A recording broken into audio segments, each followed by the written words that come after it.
नमस्कार, मार्केट पंचनामे में आप सभी का स्वागत है। मैं हूं सुमित और वीकली एक्सपायरी का दिन भारतीय बाजार एक दायरे के अंदर ही कामकाज करते रहे पूरे दिन। हालांकि आज निफ्टी बैंक में खरीदारी थी, 300 अंकों के आसपास की बढ़त वहां पर देखने को मिली। 130 अंकों के आसपास की बढ़त रही सेंसेक्स में, 41 अंकों के आसपास की बढ़त थी निफ्टी में। मिड कैप इंडेक्स आज फिर भी करीब 1%, आधा परसेंट से ज़्यादा की बढ़त के साथ कामकाज कर रहा था और small cap index higher level से थोड़ा हल्का ज़रूर हुआ, लेकिन शुरुआती कारोबार में वहाँ पर भी 1% के आसपास की बढ़त बनते हुए दिखाई पड़ी। अच्छी तेज़ी आज बाजार में रही और ब्रॉडर मार्केट ज़्यादा तेज़ी के साथ कामकाज कर रहा था। इंटरेस्टिंग नोट था आज निफ्टी बैंक में, स्पेशली पीएसयू बास्केट जो कि तेज़ी में चल रहा था। पीएसयू थोड़ा सा बैकफुट पर था, स्टॉक स्पेसिफिक स्टोरी ज़्यादा थी। कैश मार्केट के शेयरों में आपको ज़्यादा एक्शन दिखाई पड़ेगा, इसीलिए करीब 1600 साढ़े 1600 शेयर जो कि तेज़ी में कामकाज कर रहे थे और रफली 700 साढ़े 700 शेयरों में बिकवाली का दौर देखने को मिला। लेकिन सीपीएससी थोड़ा सा बैकफुट पे, ऑटो थोड़ा सा बैकफुट पर आज के सत्र में। फार्मा में मिला जुला एक कामकाज होता हुआ दिखाई पड़ा। बाकी जो इमर्जिंग थीम्स हैं, न्यू थीम्स हैं, वहाँ कामकाज था ही। जैसे जोमेटो हुआ, वहाँ पे वो खबरें आई स्टेक बेचने को लेकर, उसका एक स्टेक खरीदने को लेकर, जो पेटीएम में बेचने को लेकर। इन दोनों में भी आज 2% 2.5% के आसपास की बढ़त थी, बाद में कूल ऑफ हो गया। कल्याण ज्वेलर में ब्लॉक डील रहा, ब्लॉक डील का इम्पैक्ट बनता हुआ दिखाई पड़ा, 7-8% ऊपर था। प्रमोटर ने मान लिया है तो इसलिए अदानी समूह में वो हिस्सा बेचने की खबरें आ रही हैं अलग अलग कंपनीज़ में, अदानी पावर में, अदानी अंबुजा में। तो इस तरह की चीज़ें थी। एफएमसीजी में खरीदारी थी, मेटल में खरीदारी थी, बैंक में खरीदारी थी और बाकी स्पेसिफिक मार्केट में कामकाज हो रहा है। सो न्यूज़ फ्लोज हैं, न्यूज़ फ्लोज को मार्केट रीड कर रहा है और अकॉर्डिंगली यहाँ पे कामकाज होता हुआ दिखाई पड़ रहा है। Energy, PSU, oil and gas, यहाँ प्रेशर था। बाकी अब देखते हैं, हफ्ते का कल आखिरी सा कारोबारी सत्र। एचएएल चला था आज, वो एक बड़े ऑर्डर की उम्मीदें लगाई जा रही कि यूएस जा रहे हैं डिफेंस मिनिस्टर साहब, तो शायद वहाँ से बड़े ऑर्डर इन्फ्लोज आएंगे, तो उसका एक इम्पैक्ट एचएएल में देखने को मिला। एक स्पाइक वहाँ पे आता हुआ दिखाई पड़ा। बाकी ब्रॉडर मार्केट्स अच्छी थी, मेंटेन थी और लगातार 5वां सत्र है, जबकि आपको एडवांसेस मार्केट में ज़्यादा बेटर दिखाई पड़ेंगे डिक्लाइन कंपैरिजन में। लार्ज कैप के सामने मिड कैप और स्मॉल कैप ज़्यादा बेटर आउट परफॉर्म कर रहे हैं और एडवांस डिक्लाइन लगातार 5वां दिन, जबकि एडवांसेस के फेवर में ही कामकाज करता हुआ दिखाई पड़ा। चलिए अब सवाल जवाब का सिलसिला शुरू कर लेते हैं और बातचीत कर लेते हैं कुछ सवालों को लेकर जो कि अलग अलग माध्यमों से आते हुए दिखाई पड़ रहे हैं। इनफैक्ट कुछ सवाल जो आए हैं उसमें पहला सवाल, Sumit sir, M&M stock current fall में 2600 पर ऐड किया था फॉर लॉन्ग टर्म, फॉल में और एक्यूमुलेट कर सकता हूँ? If you have a view of longer duration of time Gujarati साहब, तब तो हाँ आप कर सकते हो। लेकिन अगर छोटी अवधि का व्यू है तो फिर आप मतलब मोमेंटम को चेस करना। लेकिन लंबी अवधि का व्यू है तो इतनी जल्दी आप ऐड मत करिए, थोड़ा आराम से एक्यूमुलेट करते चलिए, वो ज़्यादा बेटर है। कंपनी अच्छी है, मतलब आज से ही नहीं है तो बहुत टाइम से बात मेंशन कर रहा हूँ मैं कि 2 व्हीलर से लेके हेवी कमर्शियल व्हीकल तक कंपनी इंडिया में इंटीग्रेटेड कामकाज करती है तो M&M है, जो कि 2 व्हीलर में भी थी, 4 व्हीलर में भी है, पीवी में भी, सीवी में भी, एमयूवी में भी, एमसीवी में भी, और बाकी प्लस एक्सयूवीज एंड ऑल में तो डोमिनेंट है, ट्रैक्टर में भी, प्लस कमर्शियल व्हीकल्स में भी। तो एक बहुत स्ट्रॉन्ग प्रोडक्ट प्रोफाइल है कंपनी की। तो आप बड़े ऐसे तो अच्छे ग्रुप की कंपनी है, कोई फॉल मिले तो आप आराम से ऐड करो, ज़्यादा बेटर है। ओके,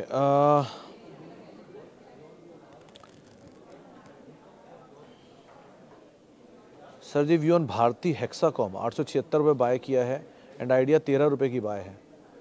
देखो राहुल जी, 13 रुपये की बाय में आइडिया में तो कोई प्रॉब्लम नहीं है, आप बने रहो, क्योंकि 11 रुपये के आसपास का इसका वो एफपीओ था ना, राइट से, हाँ एफपीओ था, और वो दाम उसने दोबारा एक बार ही हिट किया, उसके बाद वो दोबारा गया ही नहीं दाम। 16 रुपये अभी चल रहा है, आप ऑलरेडी 3 रुपये पर शेयर प्रॉफिट में हो, यानी करीब 20% के आसपास का गेन आपको ऑलरेडी आ रहा है। सो एज ऑफ नाउ तो बने रहो, क्योंकि सर्वाइवल का इशू तो ख़त्म ही हो गया है। 1, जो एक पहले लग रहा था कि सर्वाइवल की दिक्कतें आएंगी, वो तब नहीं है। 2, दूसरा नंबर थोड़े पिकअप करने चाहिए गोइंग फॉरवर्ड। ये क्वार्टर के नंबर स्टेबल थे, मतलब आप वाई देखेंगे तो नंबर ख़राब दिखेंगे, क्यू नंबर देखेंगे तो मोरलेस उतना ही घाटा था जितना पिछली बार था, और आरपू भी मोरलेस फ्लैट साइड पे ही था। सो बहुत ज़्यादा कोई इम्पैक्ट नहीं है, तो इसलिए अभी तो बने रहो। लेट्स सी थोड़ा सा पिकअप आता है कि नहीं आता। जो एक बड़ी तेज़ी दिखाई थी AGR वाली, उसमें तो आपने 21 भी देखा ही होगा, तो अभी के लिए तो आप बने रहो। भारतीय हेक्साकॉम के थोड़ा चल चुका है, दो कंपनी अच्छी है, for a longer duration of time इसे होल्ड कर सकते हो। In fact Bharti Airtel and Bharti Hexacom both, but medium term के लिए idea seems better and Bharti Airtel obviously for longer duration of time ज़्यादा बेटर है। Hello sir, a view on Adani stake sale for long term portfolio, can we accumulate? देखो Dixit sir, इसमें दो तीन तरह की चीज़ें हैं, निटी ग्रिटीज़ हैं। अदानी पावर में प्रमोटर ने 7 अगस्त को माल खरीदा भी है। माल खरीद के माल बेच क्यों रहे हैं, पहली चीज़ तो हो सकता है एक एंटिटी खरीद रहा हो, दूसरी एंटिटी से बिक रहा हूँ, 1 ये पॉसिबल है। 2 स्ट्रॉन्ग डिमांड थी। अदानी एनर्जी सॉल्यूशंस का जो QIP आया था रिसेंटली, उस QIP में 23,000 करोड़ रुपए के आसपास की डिमांड को फुलफिल किया गया था, बहुत स्ट्रांगली फुलफिल हुई थी वो। तो ये इंडिकेट करता है कि ग्रुप की कंपनीज़ के लिए डिमांड तो बहुत स्ट्रांग आ रही है। 3 अंबुजा का एक तो केपेक्स है बड़ा, पेन्ना को लेकर और नए एक्विजिशंस को लेकर, उसलिए वो पैसा रेज करने के लिए काम करेंगे ही करेंगे, तो ये तो होना ही था। पावर एक केस में थोड़ा इट्स अ सरप्राइज़, अभी वैसे सब सूत्रों के हवाले से भी कंफर्म आया नहीं है, तो कहीं अगर कंफर्मेशन आ जाए फिर इसके ऊपर ज़्यादा टेक रहेगा आपका, क्या स्टेक आता है, कैसे बेचते हैं, सोर्स क्या है, FPO में बेचा जाता है, QIP आता है, ब्लॉक डील में बिकता है, तो बहुत सारी चीज़ें हैं उसमें। तो कैसे सोर्स बनता है, कहाँ कहाँ हिस्सा बेचा जाता है, कितना हिस्सा बेचा जाता है, बहुत कुछ पे डिपेंड करता है। बट और केस टू केस बेसिस पे है। अगर अदानी पोर्ट में आपको मिलता है नीचे डील तो अच्छा ही है, आपको बढ़िया ब्लॉक मिले तो। अगर अदानी पावर में मिलता है तो भी बढ़िया ही है, क्योंकि जहाँ प्रमोटर एक्यूमुलेट कर सकते हैं उस दाम से नीचे मिलता है तो बहुत ही अच्छी बात है। अंबुजा के केस में आप थोड़ा वेट कर सकते हो कि सीमेंट में और बढ़िया नाम भी हैं, अल्ट्राटेक जैसे नाम बैठे हैं जो एक तरफ से केपेक्स कर रहे हैं पूरा एक्सपेंशन में, दूसरी तरफ अंबुजा कर रहा है, अदानी सीमेंट कर रहा है, मतलब अपना केपेक्स पूरा। सो ज़्यादा बड़ा प्लेयर तो अभी भी अल्ट्राटेक ही है, तो उसको आप उस हिसाब से देख सकते हो। बट बहुत ही case to case specific basis पे आपको यहाँ कॉल लेना होगा, कोई ऐसे आउटराइटली खाली ब्लॉक मिला और कूद पड़े, ये वाली सिचुएशन मत रखना एटलीस्ट यहाँ पर। Sir, review on IT share, Coforge, LTIM, Mphasis still have potential to move up in near future 5 to 6 months. देखो LTIM seems good, very good in fact, लेकिन वो 5 से 6 महीने वाला हिसाब किताब नहीं है इनमें। IT स्पेस में जैसे टेक महिंद्रा है इवन या विप्रो है, डिस्पाइट टेक महिंद्रा अपने ऑल टाइम हाइस पर है, लेकिन अभी भी वो निफ्टी को बहुत हद तक परफॉर्म करके गया नहीं है, अंडर परफॉर्मेंस ही रही है निफ्टी की पिछले एक डिकेड में, वो नंबर्स में आज आपने देखा भी।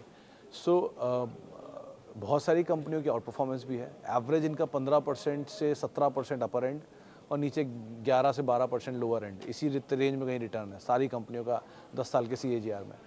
LTI उससे नीचे, क्योंकि 10 साल पहले निफ्टी में था भी नहीं, तो यहाँ पर फिर भी एक इंटीग्रेशन हुआ है, तो जिसकी वजह से उसके रिटर्न थोड़े ऑड हैं, क्योंकि माइंडट्री का रिटर्न पहले दिखा था आपको इंटीग्रेट होने से पहले, फिर इंटीग्रेशन के बाद चला गया कंसोलिडेशन में, अब धीरे धीरे चल रहा है। LTI में हो सकता है पोटेंशियल हो कि दोनों कंपनियों की एंटिटी जब मर्ज हुई है तो नई सिंक के साथ अब काम जो आ रहा है या नंबर्स जो आ रहे हैं वो शायद आपको रिफ्लेक्ट हो कुछ सालों में नंबर्स के अंदर, तो it seems better positionally. Valuation महंगा है लेकिन धीरे धीरे वो वहीं खड़े खड़े रहा, प्रॉफिटेबिलिटी बढ़ रही है, तो अपने आप विद टाइम एडजस्ट हो जाएगा वैल्यूएशन। कोफोर्ज के केस में और एम्फेसिस के केस में, कोफोर्ज में तो शायद ब्लॉक्स की ही अभी ओवरहैंग रहेगा, क्योंकि एक इंस्टीट्यूट निकल रहा है, बाकी बेच रहे हैं यहाँ पर, तो वहाँ पर तो इस चीज़ का ओवरहैंग रहेगा, लेकिन एम्फेसिस फिर भी बेटर है। LTIM and emphasis seems better. बाकी अदरवाइज में लार्ज प्लेयर में TCS obviously, and mid cap में और टेक महिंद्रा इवन, और मिड कैप में even this KPIT, Birla soft, ये सब अच्छी कंपनियाँ। टाटा टेक थोड़ा स्टीम लेना चाहिए यहाँ से, क्योंकि अभी वो बहुत समय से कंसोलिडेशन में ही है, Happiest Mind and Tata Tech, तो एक बार को कंसोलिडेशन जहाँ पूरा होना शुरू हुआ वहाँ से मेरे ख्याल टाटा टेक चलना चाहिए। 850 के आसपास जितना आ जाए वहाँ एक हिट लेकर अगर ये चलता तो ज़्यादा सेफ रहेगा। लेट्स सी कहाँ आके जाके स्टेबल होता है। रूपा इलेक्ट्रिक पे, रूपा एंड कंपनी में आसिफ साहब आज ही सुबह वो 12:30 के शो में राजेश अग्रवाल साहब की पिक थी है, उन्होंने अच्छे तर्क भी दिए इसमें कि कंपनी की डिमांड भी अच्छी आ रही है, पिकअप भी अच्छा आ रहा है, और अदरवाइज भी कंपनी ने मार्जिन को इंटैक्ट रखा है लास्ट क्वार्टर में, इनपुट कॉस्ट को स्टेबल करके, और अपने नए जो इनके स्टोर्स रहते हैं, इन हाउस स्टोर्स जो होते हैं, वो ये लोग खोल रहे हैं, करीब 15 स्टोर्स की बात शायद उन्होंने की थी। सो आप वो पूरा टेक सुन सकते हो, चंक 12:30 बजे गया था, और वो काफ़ी बुलिश है, उन्होंने 350-400 रुपये के टारगेट यहाँ पे दिए हैं। सो आप अदरवाइज़ इसके ऊपर नज़र बना के रख सकते हो, वर्थ होल्डिंग एटलीस्ट अभी के लिए।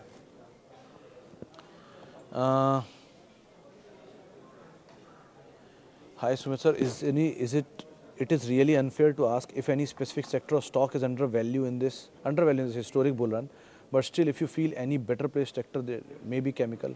देखो विकी सर, अंडर वैल्यू तभी मुझे बहुत सारे स्टॉक दिख रहे हैं, लेकिन अब मुझे ये नहीं पता कि आप किस हद तक एक्यूमुलेट करोगे या किस हद तक इन्हें बाय करोगे, आउटराइटली खरीदारी कर लोगे। जैसे दो नाम मैं टायर से बहुत दिन से बोल रहा हूँ, एक है सीएट और एक है जेके टायर। सीएट चल गया, अपने ऑल टाइम हाई की तरफ जा ही रहा है, 100 रुपये दूर है वहाँ से, लेकिन अभी भी उसमें बहुत वैल्यू है। वैल्यू कैसे है? 10,000 करोड़ रुपए की मार्केट कैप है सीएट की, 10,000 करोड़ रुपए की ही मार्केट कैप है जेके टायर की भी, और अपनी मार्केट कैप से 20% ज़्यादा की सेल करते हैं वो, यानी कि 12,000 करोड़ रुपए की एनुअल सेल्स है उनकी आम तौर पे। यही कंपेयर अगर आप करोगे एमआरएफ को, तो एमआरएफ की 54,000 करोड़ रुपए की मार्केट कैप है और करीब करीब 25,000 करोड़ रुपए की सेल्स है, जो कि इसकी हाफ है। एमआरएफ की मार्केट कैप का हाफ सेल होता है, सीएट की मार्केट कैप का 20% ज़्यादा सेल होता है, तो ये विज़ावी कंपैरिजन में सस्ता है। 1 सेकेंड इज़ जेके टायर, जहाँ पर 10,000 करोड़ रुपए की मार्केट कैप है और 14,000 करोड़ रुपए की सेल है, यानी कि ये अगर कंपैरिजन करेंगे तो 50% या 40% ज़्यादा सेल करता है अपनी मार्केट कैप से, विच इज़ विज़ावी कंपैरिजन में अगेन अ चीप साइड। तो ये दो नाम ठीक लग रहे हैं। फार्मा में नेटको फार्मा कई दिन से बोल रहा हूँ कि अच्छे वैल्यूएशन पर खड़ा है, आज चला भी है 6%। So these two names so far looks good on a valuation side. Call is yours, you want to buy it, you don't want to buy it, just see it, that is your choice. बाकी cement में डालमिया भारत है सस्ता, लेकिन वो भी vis-à-vis comparison में ही है, क्योंकि एक समय के बाद ना आप वैल्यूएशन मल्टीपल पे नहीं देखते हो, आप विज़ावी में आ जाते हो अब, क्योंकि ऑलरेडी एक चीज़ बहुत महंगी हो चुकी है, दूसरी कम महंगी है। जैसे यूनाइटेड स्पिरिट्स कम महंगा है रेडिको के सामने, लेकिन है तो वो भी महंगाई। सो ऐसे कभी सस्तों में मिले तो आप ऐड कर सकते हो किसी फॉल ड्रॉप में। निफ्टी में सस्ते में अगर कोई नाम है तो विप्रो है, टेक महिंद्रा है, सस्ता है, टेक महिंद्रा थोड़ा सस्ता है विज़ावी। बाकी HDFC बैंक सस्ता है, लेकिन उसको कोई पूछेगा नहीं, क्योंकि वो लार्ज कैप बैंक है और चलता नहीं है, सो इसलिए उसको बोलना ही बेकार है, कोई सुनेगा भी नहीं। बाकी ये IT हो गया लार्ज कैप। हॉस्पिटल में कोई ऐसा सस्ता बचा नहीं, सब महंगे ही हैं। फार्मा में हो ही गए दोनों नाम, एक एल्केम सस्ता है वहाँ पे, रेड्डी सस्ता है वहाँ पे, नेटको सस्ता है वहाँ पे। अब आप कहोगे भाव में सस्ता है, नहीं सर, भाव मत देखना, वैल्यू देखना, ठीक है। भाव और वैल्यू में ज़मीन आसमान का अंतर होता है। भाव में बहुत सारी चीज़ें आपको महंगी दिखेंगी, लेकिन वैल्यू में सस्ती होती हैं। सो अगर आपको कोई आपका जानने वाला है, किसी रील, किसी व्हाट्सएप, किसी दोस्त ने ये बोल दिया है कि 5 रुपये का शेयर ले लो 50 हो जाएगा, सो 5 रुपये क्यों है, उसके बारे में भी सोच लेना कि 5 रुपये क्यों ही आया है वो। अगर सब कुछ इतना अच्छा तो दुनिया क्यों ही ले रही, हम अनोखे तो ना जिसको दिखाई पड़ेगा। और दूसरा, ऐसी सिचुएशन में आम तौर पे ये भी कोशिश करना कि उससे ये पूछ लेना कि अगर आप इतनी अच्छी कॉल ला ही रहे हो तो मुझे क्यों दे रहे हो, खुद ही ले लो, आपकी कॉल नहीं बिक रही है इसलिए आप शायद मुझे दे रहे हो। सो इस चीज़ का भी कभी लॉजिक यूज़ कर लेना। एनीवेज, लेकिन ये कुछ नाम है जो सस्ते हैं, आप खरीदना ना खरीदना आपके ऊपर है। ओके, आगे बढ़ते हैं। सर 10 दिन से पूछ रहे हैं कि मैक्रोटेक डेवलपर पे व्यू 500 शेयर हैं 1360 रुपये पे। राहुल जी होल्ड कर लीजिए, मीडियम टर्म के लिए आप होल्ड कर लीजिए। लॉन्गर ड्यूरेशन ऑफ टाइम में शेयर थोड़ा चला हुआ है। सो अभी के लिए आप नंबर्स पर नज़र रखना। लग्जरी मार्केट मुंबई में थोड़ा हिट ले रही है, ये आज ही एक आर्टिकल आया है कि थोड़ा सा सप्रेशन है मुंबई में लग्जरी मार्केट में, क्योंकि यहाँ फ्लैट बहुत महंगे महंगे बिकते हैं, लेकिन और ये मेजर डोमिनेंस है वहाँ पे इनका। सो अभी के लिए रियल एस्टेट चला बहुत है, 50-60% चल चुका है सेक्टर इस साल में अब तक। सो थोड़ा सा कॉशियस स्टांस रखिएगा, लेकिन मीडियम टर्म में आप होल्ड कर सकते हो। स्टॉप लॉस साथ लेके चलिए, ज़्यादा बेटर है।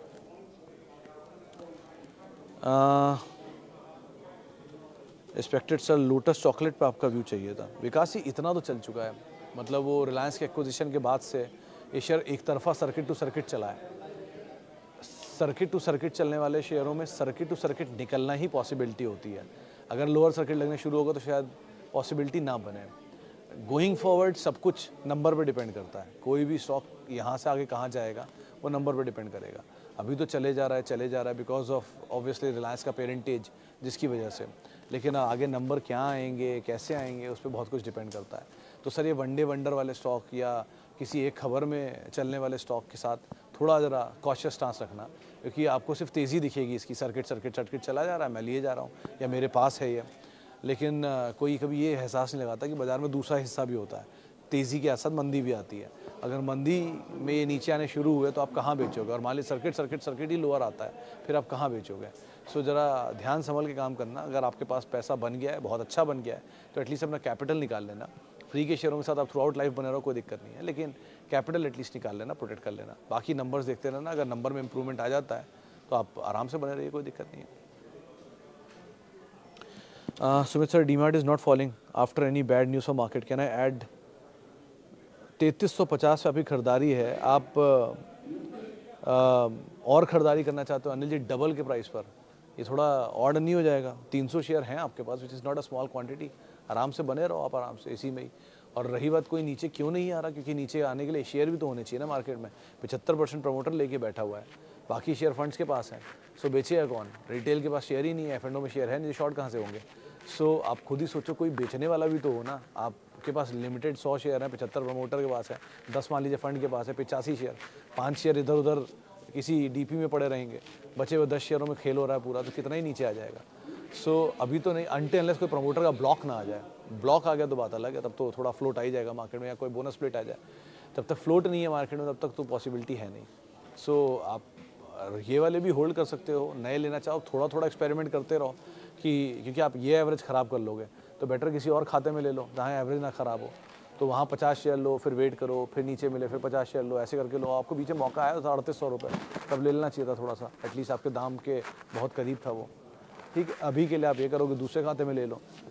बट ये बात को आप बैक ऑफ द माइंड ज़रूर रखना कि 100 के मल्टीपल के ऊपर का शेयर है, which is a very costly multiple earning के लिहाज से। दो कंपनी अच्छी है, डेट फ्री है, एक्सपेंशन है, स्ट्रॉन्ग मैनेजमेंट है, सब कुछ है। लेकिन 2016 जब IPO आया था, तब से लेके अब तक एक लेवल छुआ 7000 का, उसके बाद से वहीं घूम रहा है। सो इस पार्ट को भी आप ध्यान रखना। कंपनी अच्छी है, अदरवाइज किसी और खाते में आप ऐड कर सकते हो चाहो तो। ब्लॉक डील पर कभी कोई शेयर ऊपर जाता है, कभी कभी कोई नीचे आता है, कैसे होता है? देखो सर, बहुत पहले किसी ने जब मुझे पढ़ाया था मार्केट, तब यही समझाया था कि बाज़ार अपनी चाल चलता है, रीज़न हम उससे अटैच करते हैं। एग्जाम्पल देता हूँ, आज भी एज वी स्पीक दो नेशन वॉर में है, Israel and Ukraine, both are under war.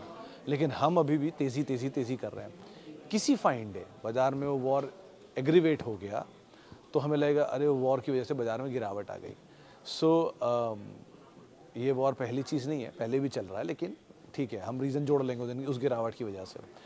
सो अब रही बात आपके ब्लॉक के सवाल की, तो जब ब्लॉक विंडो में शेयर आमतौर पे ट्रेड होते हैं, तब शेयर एक बढ़िया गैप अप देता है, क्योंकि डिमांड अच्छी है और ब्लॉक विंडो में निकल गया, कोई अच्छा नाम आ गया तो बात ही अलग है। और अगर ब्लॉक विंडो में नहीं होता, ओपन मार्केट में होता, तो शेयर आमतौर पे नीचे होता है, आमतौर पे। So there is no fix formula in markets for anything, but हाँ, ऐसा आमतौर पे देखा गया तो वो आपके सामने से मैंने रख दिया है। सुजलॉन, सोहन सर बढ़िया पैसा बन रहा है, होल्ड करो, अभी तो ट्रेल करते रहो, ज़्यादा बेटर है नंबर्स को। और बेटर इसकी नंबर पे देखते रहना, क्योंकि चला बढ़िया, राइट से बहुत अच्छा भागा है। सो थोड़ा रिस्क भी है, लेकिन ठीक है, आप ट्रेल करते रहो और थोड़ा कैपिटल निकाल पाओ तो कैपिटल निकाला, फ्री के share through out life hold कर लो, कोई दिक्कत नहीं। क्योंकि सबको लग रहा है वो 9 रुपये का शेयर 70 रुपये 80 रुपये हो गया, लेकिन लोगों को ये नहीं पता कि 450 रुपये का शेयर 9 रुपये भी आया था। तो यही वो कंपनी 450 रुपये भी थी एक टाइम पर, 410 रुपये इसका ऑल टाइम हाई है। और वहाँ ये निफ्टी का हिस्सा होता था उस टाइम पर, निफ्टी से टूट के ये शेयर आ गया 3 रुपये 4 रुपये भी दिखाया इसने, और वहाँ से शेयर चलकर अब यहाँ तक पहुँचा है। सो दोनों पहलू हैं। सो थोड़ा सा आप एटलीस्ट कैपिटल प्रोटेक्ट कर लो, बाकी आप बने रहो, कोई दिक्कत नहीं है। सर 10 लाख इन्वेस्ट करना है, 5 साल में डबल हो का करूं? नरेश सर देखो, 5 साल में double all time high market पर हो तो मैं ये अज्यूम करता हूं, आप ये मान के चल रहे हो कि आज 48,000 निफ्टी हो जाएगा अगले 5 साल में। I have no idea, I can not help you, I am really very sorry, but I can not help you. मैं मशीन लेके सर नहीं बैठा कि ये बोलो डबल, वो बोलो डबल। अभी बुल मार्केट है and I never mix my luck with my skill. मुझे पता है कि कई बार आप लकी होते हो, जिसकी वजह से बाज़ार में आपके टारगेट सेट हो जाते हैं या आपके शेयर चल जाते हैं, वो शायद बियर मार्केट में नहीं भी चलेंगे, क्योंकि उस टाइम आपकी स्किल भी काम नहीं आती है। सो आपको अगर मतलब I am not the right man, if you get some right man do ask him. लेकिन अदरवाइज़ मोटा मोटा अगर बाज़ार में, कल किसी ने पूछा था कि बाज़ार में कुछ ऐसा बताइए जिसमें बिल्कुल रिस्क ना हो, तो सर बाज़ार में रिस्क की नॉन रिस्क वाला कुछ भी नहीं है। बाज़ार का मतलब ही रिस्क है। यहाँ पे हाई रिस्क भी है, लो रिस्क भी है, मीडियम रिस्क भी है, सुपर रिस्क भी है, और एब्सोल्यूट ज़ीरो होने की कैपेसिटी भी है। हर चीज़ है यहाँ पर। तो whatever you want to see you will see, मतलब it's a mirror of your greed and fear. आप जितना कुछ ग्रीड लेके आओगे उतने ही ज़्यादा फियर में बैठोगे। सो इट्स अ मिरर, जो आप देखना चाहोगे आपको वही दिखेगा और कुछ नहीं दिखेगा। तो आपको 5 साल में पैसा डबल चाहिए, 5 महीने में भी हो सकता है, 5 दिन में भी हो सकता है, हुआ ही है ओला में। लेकिन the risk was absolutely high and absolutely low. So आप उसके हिसाब से काम करो, आपको मिल जाएगा जो भी आप चाह रहे हो। बट ऑलवेज रिमेंबर कि जो भी आप लेने जा रहे हो उसके पीछे एक बहुत बड़ा रिस्क एसोसिएटेड है, कि आपके 5 साल का गेन 5 मिनट में ज़ीरो भी हो सकता है, क्योंकि आप उस तरह का गेन चाह रहे हो। आप सब्सटेंशियली लेके बैठे रहो, आपको बहुत सारा गेन आएगा, विद टाइम आएगा, बट डोंट टाइम मार्केट को आप कभी ये नहीं कह सकते तुम मुझे 5 साल में इतना पैसा दो, वो कभी नहीं, आपको देगा, आपसे ज़्यादा देगा जितना आप सोचते हो, लेकिन समय मत बताओ उसे कितना देगा, वो अपने आप दे देगा अपने हिसाब से। एनीवेज, लेकिन आप कोई अच्छे नाम ले रहे हो तो मैं बहुत सारे नाम बता ही चुका हूँ, उनकी वैल्यू अच्छी है इस दाम पर, आप अदरवाइज़ देख सकते हो, आपकी चॉइस हो तो, वरना Nifty ETF are the best. Aditya Birla Capital are good, और ABFRL में अतानु सब थोड़ा सा महंगा है, मतलब नंबर डिलीवर नहीं हो रहा है। जो ट्रेंड चलने की वजह है वो यही है कि मतलब ट्रेंड से बेटर सिचुएशन में ABFRL है, लेकिन ABFRL नंबर में डिलीवर नहीं कर पा रहा है, जो ट्रेंड ऑलरेडी करे जा रहा है। इसलिए पब्लिक को ट्रेंड ज़्यादा पसंद है, इस समय ABFRL नहीं पसंद है। बट ठीक है, फेस्टिवल टाइम है तो Arvind Fashion and ABFRL both companies seems good to go at least for second half of financial year. चले फिलहाल अब इतने सवालों शामिल करूंगा, माफ़ी उन सभी लोगों से इनसे बातचीत नहीं हो पाई। बहुत बहुत शुक्रिया उन सभी लोगों का जिन्होंने हमसे बातचीत की, सवाल पूछा, इंतज़ार किया। आप लोगों से मुलाकात होगी 5:30 बजे आज शाम को, और आप मेरे साथ जुड़ सकते हैं @सुमित रिसर्च मेरा ट्विटर हैंडल है, सोशल मीडिया हैंडल है। किसी भी निवेश से पहले अपने वित्तीय सलाहकार की राय आप लोग ज़रूर ले लें, मुझ पर पूरी तरह रिलाय मत करें, फिर बोल रहा हूँ। और आप लोग CNBC आवाज़ के YouTube, Facebook, इंस्टा पेजेस पे अपना फीडबैक दे सकते हैं, बातचीत कर सकते हैं। फिलहाल के लिए इतना ही, नमस्कार।